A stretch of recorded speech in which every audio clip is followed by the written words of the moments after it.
Break के बाद एक बार फिर आप सभी का स्वागत है। मध्य प्रदेश छत्तीसगढ़ में लगातार वोटिंग चल रही है और इसे लेकर ज्यादा जानकारी दे रहे हैं हमारे सहयोगी लोकेंद्र और अंजलि। आइए आपको सीधा न्यूज रूम लिए चलते हैं। लोकेंद्र, एक तो बड़ी खबर क्या आ रही है फिलहाल वो बताइए, और मैं चाहूंगा कि अब तक जो वोटिंग होती हुई नजर आई है 2018 से अगर तुलना करें तो आंकड़ों के हिसाब से बताइए जरा कि अब तक वोटिंग प्रतिशत कितने उत्साहित करने वाले हैं।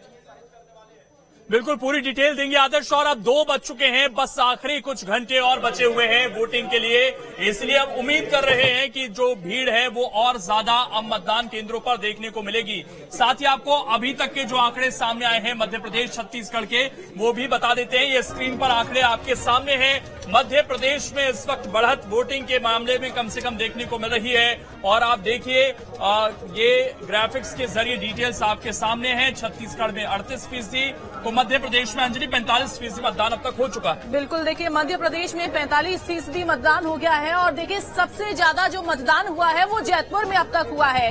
ये बड़ी जानकारी आपको दे रहे हैं। 50% से ज्यादा मतदान इस समय जैतपुर में हो गया है। ब्योहारी में देखिए 40.36% मतदान। लोकेंद्र, ये अब तक का सबसे ज्यादा मतदान इस समय सामने आया है इन 3 सीटों पर। जयसिंह नगर में देखिए 46% से ज्यादा मतदान हो गया है। अब कुल मिलाकर कहें तो मध्य प्रदेश में 45% से ज्यादा मतदान इस समय हो गया है। हालांकि अभी थोड़ा सा कम मतदान जरूर छत्तीसगढ़ में देखने को मिल रहा है। 38% ही मतदान यहाँ पर। अब देखिए मध्य प्रदेश छत्तीसगढ़ में मतदान लगातार जारी है और मध्य प्रदेश में अब तक 45% मतदान हो चुका है। अगर हम बात करें पेंड्रा की, जहां पर 1 बजे तक 33% मतदान हो गया है।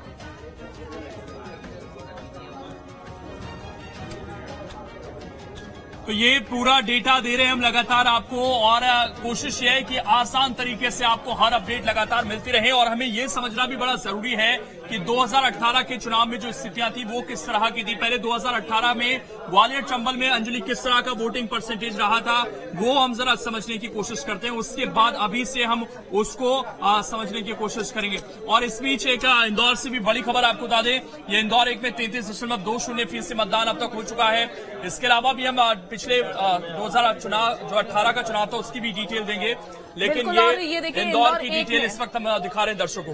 बिल्कुल, और ये 1 बजे तक मतदान प्रतिशत है 33.20% मतदान इंदौर 1 में अभी तक हुआ है। ये 1 बजे तक मतदान प्रतिशत जो सामने आया है 33.20% मतदान, यानी कि उत्साह तो पूरा देखने को मिल रहा है वोटर्स में यहाँ पर। और इंदौर 3 से देखिए 32.20% मतदान दोपहर 1 बजे तक हुआ। हालांकि अब धीरे धीरे ये मतदान का प्रतिशत बढ़ता जाएगा। क्या लगता है लोकेंद्र, बढ़ेगा ये प्रतिशत? चूंकि आखिरी जो समय रहता है उसमें मतदाता घरों से बाहर निकलते हैं और उस दौरान कई बार ऐसा होता है कि मतदान प्रतिशत आखिरी समय में बहुत ज्यादा बढ़ जाता है। देखिए एक ट्रेंड तो अंजलि हमेशा से रहा है कि ग्रामीण इलाकों में शहरों के मुकाबले वोटिंग हमेशा ज्यादा होती है। आप देखेंगे जो शहरी इलाके हैं इंदौर जैसे, वहां पर अभी 40% तक मतदान नहीं पहुंचा है, जबकि ओवरऑल का आंकड़ा ही 45%। रहली में आप देख लीजिए गोपाल भार्गव की सीट है, लगभग 50% मतदान यहाँ पर खत्म हो चुका है। खुराई भूपेंद्र सिंह की सीट है, 48.3% मतदान यहाँ पर हो चुका है। सागर जिले की सीट है और ग्रामीण इलाकों में तो वो उत्साह है, लेकिन शहरी सीटों पर अगर अभी भी 40% मतदान नहीं पहुंच रहा है तो ये अच्छी खबर नहीं है। हम उम्मीद कर रहे हैं कि ज्यादा से ज्यादा लोग घरों से बाहर निकले। ये पारसवाड़ा की देखिए 60% अंजलि यहाँ पर मतदान हो गया है। तो यहाँ के जो लोग हैं उन्होंने बेहतरीन काम किया और अभी तो 1 बजे तक का ये आंकड़ा है। उम्मीद हम यहाँ कर रहे हैं यहाँ कम से कम 85% मतदान जरूर होगा। श्योपुर में भी 50.49% मतदान अब तक हो चुका है। और ये 1 बजे तक का डिटेल है। 2 बज चुके हैं, आखिरी 4 घंटे बचे हैं। जो बूथ पर पहुंच जाएंगे 6 बजे के तक उनको जरूर मौका मिलेगा, चाहे उसमें थोड़ी देरी क्यों ना हो जाए। लेकिन आप देखिए किस तरह की स्थितियां। 45% मतदान अभी तक मध्य प्रदेश में दर्ज किया गया है।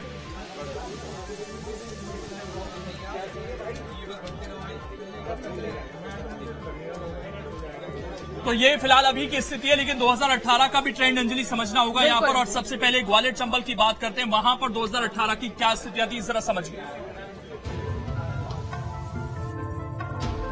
सबसे पहले बात ग्वालियर चंबल संभाग की। आपको बताते हैं कि 2018 में इस संभाग में किसे कितनी सीटें मिली थी, क्योंकि मध्य प्रदेश हो या छत्तीसगढ़, दोनों ही जगहों पर अलग अलग संभागों में जो जीत हासिल करता है उसकी सरकार बन जाती है। ग्वालियर चंबल संभाग सबसे महत्वपूर्ण यह संभाग, और इसमें कांग्रेस पार्टी को 2018 के विधानसभा चुनाव में 26 सीटें मिली थी। सबसे ऊंचा बढ़ता हुआ ग्राफ आपको कांग्रेस पार्टी का नजर आएगा, और यही ग्वालियर चंबल संभाग एक बड़ा उलटफेर करता हुआ नजर आया था।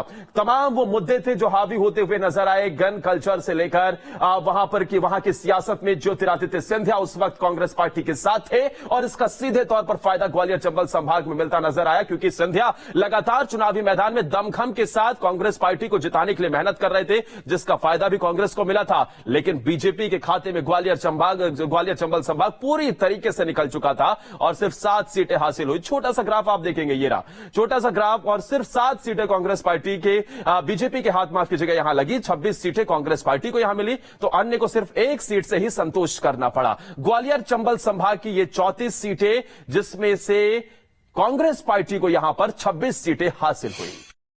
देखिए अंजलि, 34 सीटें ग्वालियर चंबल की, और यहीं से सत्ता पलट हुई थी। ज्योतिरादित्य सिंधिया के समर्थक सबसे ज्यादा इसी क्षेत्र से छोड़कर आए थे। जो 26 अभी आपको दिख रहा है, ये बाद में 18 हो गया था बीजेपी के पक्ष में, और कांग्रेस यहां पर नीचे आ गई थी, क्योंकि कई कांग्रेस के विधायक यहां से टूटे और उसके बाद सत्ता भी बदली। लेकिन इस बार ग्वालियर चंबल किस तरफ जा रहा है, क्योंकि कई बड़े नेता हैं, चाहे आप देखिए ज्योतिरादित्य सिंधिया हो, दिग्विजय सिंह हो, या फिर गृह मंत्री नरोत्तम मिश्रा हो, सभी इसी क्षेत्र से हैं। नेता प्रतिपक्ष गोविंद सिंह की अगर हम बात करें, वो भी इसी क्षेत्र से आते हैं। तो कई कद्दावर नेताओं की साख जो है वो ग्वालियर चंबल इलाके में दांव पर लगी हुई है। नरेंद्र सिंह तोमर एक बड़े चेहरे इस बार यहीं से चुनाव लड़ रहे हैं। तो एक लीडर नहीं है, यहाँ पर बहुत सारे लीडर हैं, कई मंत्री हैं, प्रद्युम्न सिंह तोमर हैं, डबरा से इमरती देवी हैं, ये तमाम लोग यहाँ से चुनाव लड़ रहे हैं। और पिछली बार यहाँ पर साफ तौर पर जो बढ़त थी वो कांग्रेस की दिखी थी। क्या ये बढ़त बनी रहेगी? और इसमें भी दिलचस्प बात यह है कि बीजेपी जिस बात को स्वीकार करती है अंजलि, कि 2 का इसमें बड़ा दिलचस्प आंकड़ा है कि 2 अप्रैल को जो एट्रोसिटी एक्ट को लेकर आंदोलन हो गया, और उसके बाद 2 लाख का जो कर्ज माफी की बात कही गई, उसका बड़ा असर इस क्षेत्र में देखने को मिला था। और एक और ट्रेंड में आपको बता दूं, वोटिंग बहुत ज्यादा यहाँ पर नहीं होती है। बिल्कुल, और ऐसे में लेकिन अब ये देखना आखिरी समय, चूंकि जो लोकेंद्र बचा हुआ है, आखिरी समय में ये वोटिंग प्रतिशत जो है वो कितना बढ़ता हुआ नजर आएगा, वो हालांकि देखना होगा। लेकिन ज्योतिरादित्य सिंधिया ने, हमने देखा है कि किस तरीके से पूरी ताकत इस चुनाव में झोंकी उन्होंने, और इसके अलावा उन्होंने तमाम रैलियां की, जनसभाएं की, 80 सभा की है बिल्कुल, और काफी ज्यादा ये सभाएं उनकी ओर से की गई थी। और मंच से किस तरीके से वो अपने जितने भी कार्यकर्ता थे उनको एक मूल मंत्र कह सकते हैं, यहाँ पर लोकेंद्र निशाना होता था उनका, बड़े भाई छोटे भाई, ये बात उनकी तरफ से कई बार कही गई। और पूरे शिवराज सिंह चौहान के बाद अगर हम देखेंगे, सबसे ज्यादा सक्रिय रहे मध्य प्रदेश के अंदर तो वो ज्योतिरादित्य सिंधिया थे। और इस इलाके में खासकर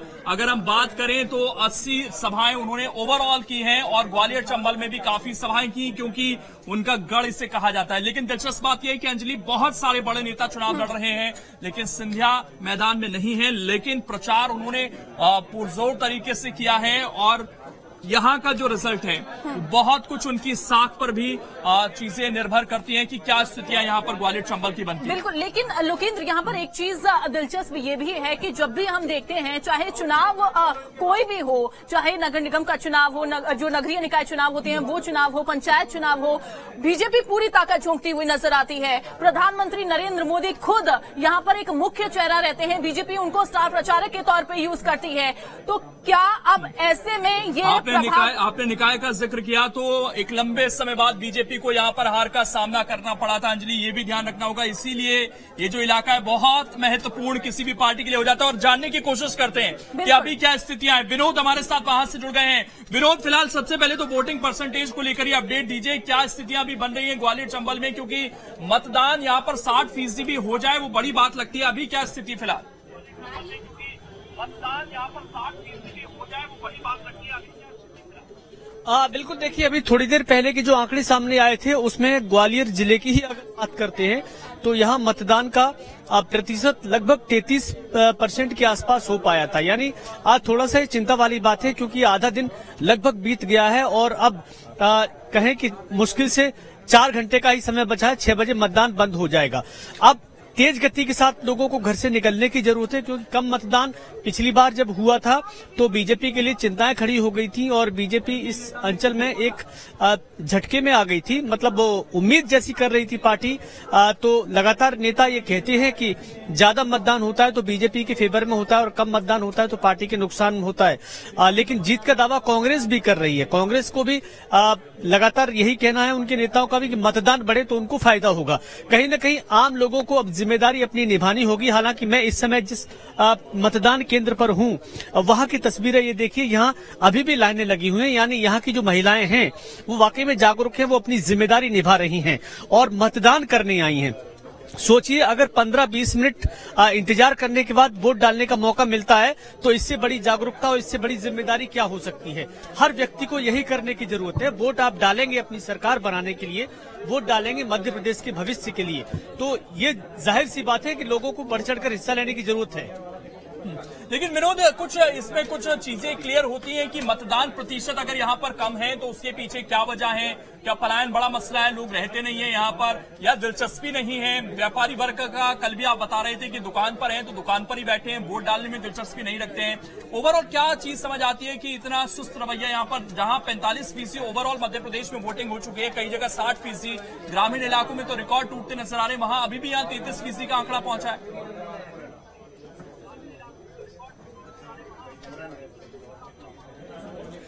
देखिए, मैंने अभी जो देखा था मतदान का पूरा प्रतिशत, तो उसमें ये केवल ग्वालियर का ही हाल नहीं है, बल्कि भोपाल, जबलपुर, इंदौर और चौथा शहर ग्वालियर, इन चारों के चारों महानगर में मतदान का प्रतिशत कम है। इसके मायने ये हैं कि शहरी इलाकों में लोग अभी तक वोट डालने के लिए पूरी तरह निकल नहीं पाए हैं। इक्का दुक्का लोग वोट डाल के गए हैं, उसके बाद हो सकता है बाद में अपने परिवार और अपने बुजुर्गों को लेके आए। लेकिन कहीं कहीं हमने देखा, किसी किसी बूथ पर देखा, सबसे पहले बुजुर्ग वोट डालने आए। जैसे कि AMI शिशु मंदिर में जहां सिंधिया वोट डालने गए थे, जहां माया सिंह वोट डालने गई थी, उस मतदान केंद्र पे हमने देखा लोग व्हील चेयर पे वोट करने आए थे। तो ऐसी जिम्मेदारी हर जगह निभाने की जरूरत है। कहीं न कहीं लोग अभी भी घर में हैं, लोग निकले नहीं हैं और यही वजह है कि मतदान का प्रतिशत कम नजर आ रहा है, खासकर शहरी इलाकों में। सामान्य तौर पे लोगों की ये भी धारणा होती है कि दोपहर बाद खाना खा के, लंच करके उसके बाद वो वोट डालने जाएंगे, परिवार को साथ लेके जाएंगे, गाड़ी से जाएंगे। देर तक लोग सोते हैं क्योंकि छुट्टी तो आज होती ही है, घर पे सोने में वक्त गुजार देते हैं और आराम से वोट करने आते हैं। इसके बाद भी अगर लोग घर से निकल आए तो मतदान का प्रतिशत बढ़ जाएगा। लेकिन विनोद, यहाँ पर 2.5 लाख से ज्यादा मतदाता हैं। घरों से अगर वो निकलेंगे, चूंकि आखिरी कुछ समय में अगर यहाँ पर मतदान प्रतिशत बढ़ता भी है तो अमूमन कितना बढ़ता हुआ नजर आएगा? बिल्कुल, यहाँ पर अब देखना यही है कि मतदान किस तरीके का रहता है अंजलि, और सबकी नजरें इस पर बनी हुई हैं फिलहाल। लेकिन सबसे खास बता दें, हम इन उम्मीदवारों को मिला है मौका एक इस चुनाव को जीतने का और अपने क्षेत्र के लिए कुछ करने का, तो उन उम्मीदवारों पर भी एक नजर डालते हैं।